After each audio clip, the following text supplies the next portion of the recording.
আজকে বেলা 11:30 ঘটিকার সময় সিলেট মেট্রোপলিটন আদালতের শাহপরান জিয়ারোর পক্ষে কাজী সেবা নামে একজন ভদ্র মহিলা এবং তিনি পেশায় আইনজীবী, তিনি তাৎক্ষণিকভাবে পক্ষে এসে কোনো কিছু না বলেই একজন মহিলা কনস্টেবলের উপর উপর্যুপরি আঘাত শুরু করে, তাকে চুলের মুঠি ধরে এবং তাকে চেয়ার থেকে ফেলে দেয়।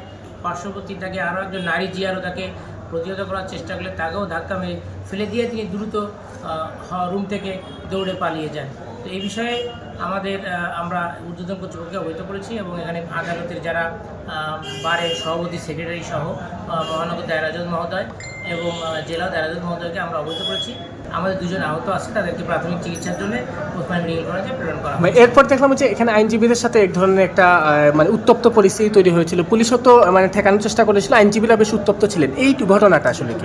ভদ্রমহিলা নারী আইনজীবী তিনি এখান থেকে বেরিয়ে যেয়ে আরও অনেক অ্যাডভোকেটকে নিয়ে তারা আদালত চত্বরে মিছিল করেছেন, পুলিশের বিরুদ্ধে বিভিন্ন স্লোগান দিয়েছেন। তো এই বিষয়ে আমরা যাতে আইন শৃঙ্খলার পরিস্থিতি কোনো বিঘ্নতার সৃষ্টি না হয় তার জন্য আমরা নিরাপত্তা ব্যবস্থা জোরদার রেখেছি এবং তাদের সাথে আমাদেরকে তর্ক করা বা আরও মানমুখী আচরণ করার তারা চেষ্টা করেছেন, কিন্তু পুলিশ শান্ত থাকায় বিষয়টি আর বেশি দূর এগোয়নি।